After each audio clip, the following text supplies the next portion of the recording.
Science fiction is a genre I've loved for so many years.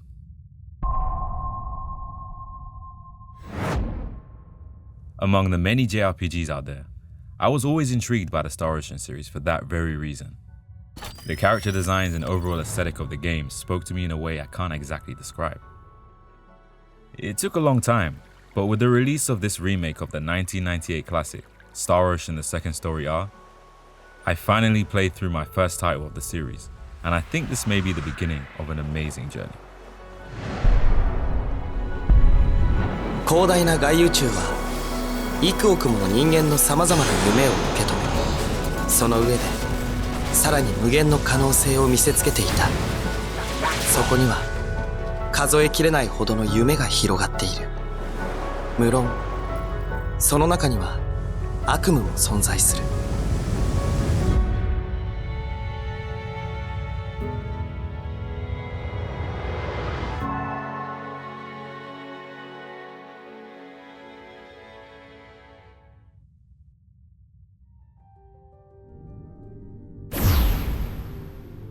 This story can be played from two perspectives, either through the eyes of Claude, a young adventurer striving to prove his worth, or through the eyes of Rena, a loving young girl surrounded in complete mystery from the beginning. Both routes follow the same main story, but there are differences between picking either character. At points in the story, the two separate from each other, and you get to experience different scenarios surrounding their past, as well as slightly different interactions with each party member. 二人で何を話しているんだ? I chose Rena first, and really enjoyed experiencing her side of the story.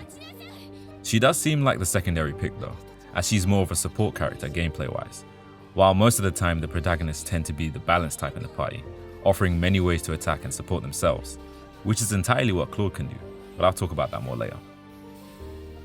This story is short by JRPG standards, as it took me almost 40 hours to beat, while completing all the side missions I could find, and I really appreciated the game for that.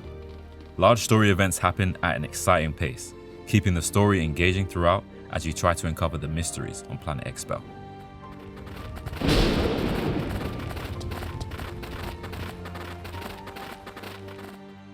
I won't be going into any spoilers here, but I did feel the story was nothing that would give you goosebumps. However, it was a great experience overall, and I especially loved searching around and uncovering more of the lore that the game hid within some of its side quests, which is always a good sign to show the world building was well done. For me, as I've said before, gameplay is the main deciding factor for me when it comes to how good I think a video game is fundamentally. This game provided me with everything I would want out of an RPG, and more. You're welcomed into this world with beautiful HD graphics in a 2.5D environment, similar to games like the Live Alive remake, Octopath Traveler, and Triangle Strategy. I personally can't get tired of this look, as it gives me that nostalgic feeling of playing older pixel art JRPGs back in the day, upgraded to a modern HD standard.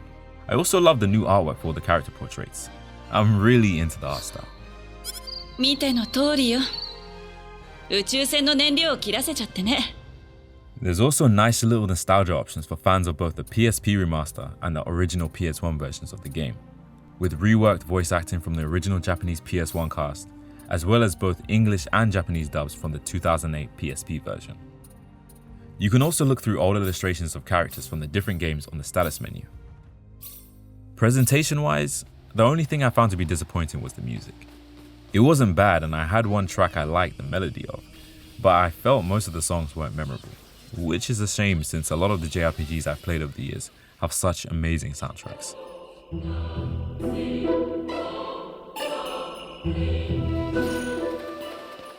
Fast travel is also available in this game, which is of course very convenient, especially because you'll be revisiting areas you've been to in this game quite a few times. Although, sometimes it's nice to walk around, as you can get a lot of extras out of this game passively just by doing ordinary things, which I'll cover more later on. The level design is nice too, featuring puzzles that have the right amount of challenge without being annoying and overly time consuming.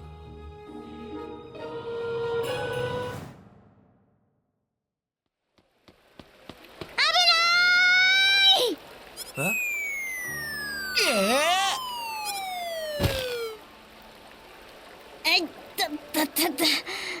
You won't be on this adventure alone, of course, as this game has you come across a fun cast of characters that you can choose to invite to your party. all with very different personality traits that are fun to uncover during the main story, as well as seeing what they get up to during side missions. Only 6 of them can be recruited in a single playthrough though, so make sure you pick who seems really interesting to you if you're not planning to go on a second playthrough. Among them all, I would say Chisato is my favorite. Her quirky personality and fun in-game animations made her a joy to run around with. もしもし、ボーイン軍ですか? Meeting certain party members is entirely optional, so make sure to look out for the exclamation mark icons on the map to check out, as they may lead you to meeting a new member of your team. 見たことがあるって? It's also important to note that some characters won't be able to join your party if you already have certain characters recruited. Again, another reason to choose wisely. There are also 2 characters that are exclusive to either Rena or Claude's story, with Rena's being the much cooler one in my opinion. クロードには必要ないかもしれないけど、私にはディアスが必要だもの。 Lastly, this game has a feature called Private Action Mode, where you split off from your team members and discover unique scenarios for each of them, or in some cases, unique NPCs and even potential recruits. There are variations in the scenarios you experience depending on who you choose as your main character in the beginning, allowing a second playthrough to contain fun, new things. あれ、確か前にもあったよね。私に何か用? Areas that you can start private actions in are also conveniently marked on the map, and all the ones that could be missed by progressing the story are marked with an hourglass, so you know to complete them before going any further. During private actions, you're asked to make decisions during these scenarios that have an impact on what happens next, which either increase or decrease your friendship meter with whichever character you're interacting with. You can check the progress of this through the status screen in the main menu. This is useful for things later on in the game, and also has the ability to affect the available private actions depending on how good some friendships you have with your party members are. おほう、まあまあの歓迎だな。まだ歯向かうつもりか。 Now, as always with most JRPGs, running into many fights on your journey comes with the territory. This game, to my surprise, features action-packed real-time combat, making it really fun to play around with what each party member can do.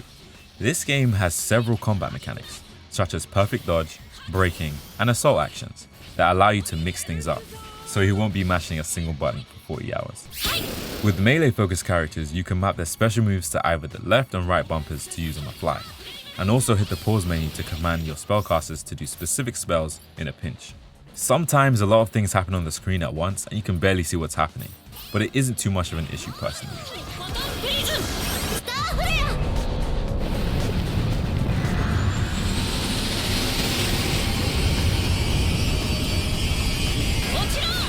You're not stuck with just playing one character either. You can freely switch between characters in your party of 4 on the battlefield to utilize their unique movesets manually. Or if you want, you can specify how you want your AI teammates to fight, down to the very last detail. I did this a lot and I can say it's very reliable. I will say though, I enjoyed playing melee characters more. With spellcasting characters, you can only map one spell to both L1 and R1 respectively. And for every other spell, you need to constantly pause, go into the list of spells and pick one to cast. It would have been better if there was a way to do it all in real time, to keep the action flowing. I really liked the formation system too. You can set the particular formation your party approaches a fight in, and each formation has different bonus effects for many different scenarios. During the early game, this didn't matter as much, but during the late game, it really worked well against some of the harder bosses. The mechanic called Assault Action that I mentioned earlier is a new addition to this remake.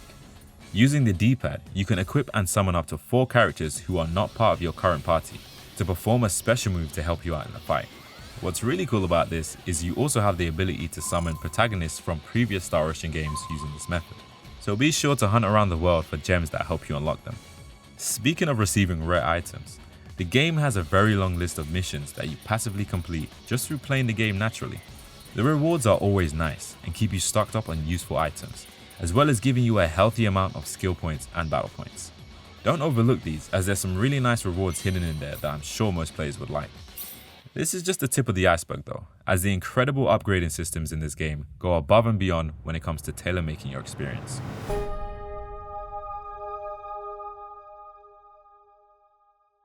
The upgrade system has so much depth to it, and allows you to not only customize the builds of each of your characters, but also modify some of the game's mechanics. Things like more advanced crafting, gaining faster traversal options, improved EXP and skill point gain, decreasing or increasing encounter rates, and more. This makes upgrading extremely fun and engaging, as it increasingly improves the quality of life during your adventure the more you play around with it. I really love this system. There's so much freedom that you can even threaten the balance of the entire game, with the game's blessing, almost urging you to completely go wild. You can also level up really fast in this game, to the point where I was 10 levels above the recommended for certain story missions. This again is through the help of individual skills you can teach each of your characters, and things like the party-wide enhancement super speciality, that increases the amount of EXP you gain while sacrificing some of the money you earn after every fight. This trade-off was perfectly fine for me. With all this, the game doesn't force you to grind at all. Progression happens pretty naturally, and even when there are difficult bosses you come across, it doesn't take too much time to get stronger before going back to have another try. Certain party members have a specific talent they're good at, increasing the success rate of related activities more than others. This is very useful when it comes to crafting or upgrading rare items and equipment. I found the bodyguard skill to be really useful too, as it helped me passively level up my characters while traveling through areas in the game filled with enemies. This is such a cool idea in my opinion, and helps avoid excessive grinding, especially in the late game.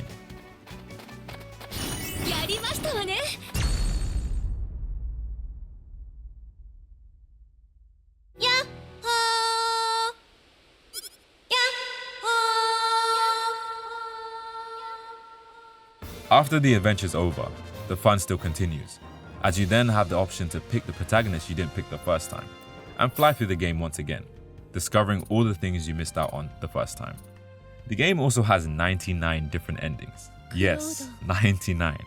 Although to be fair, they're just small cutscenes between two characters in your party, or individual ones.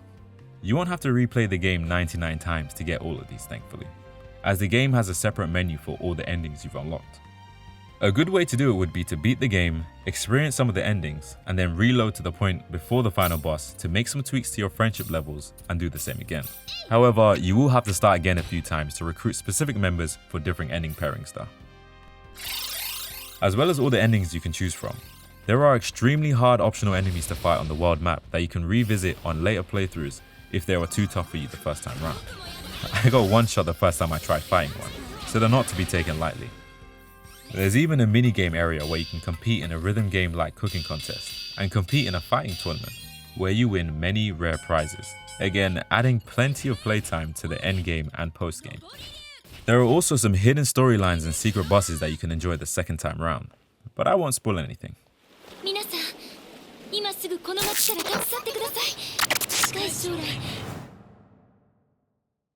Now that this story is over, I'm eager to try more in the Star Ocean series. I played the demo of the Divine Force, and despite the issues I had with its character models, I enjoyed what I played, so it may be my next adventure. Till the End of Time and The Last Hope also catch my eye too, so I may be back here again talking about them all in the future. We'll just see how things go.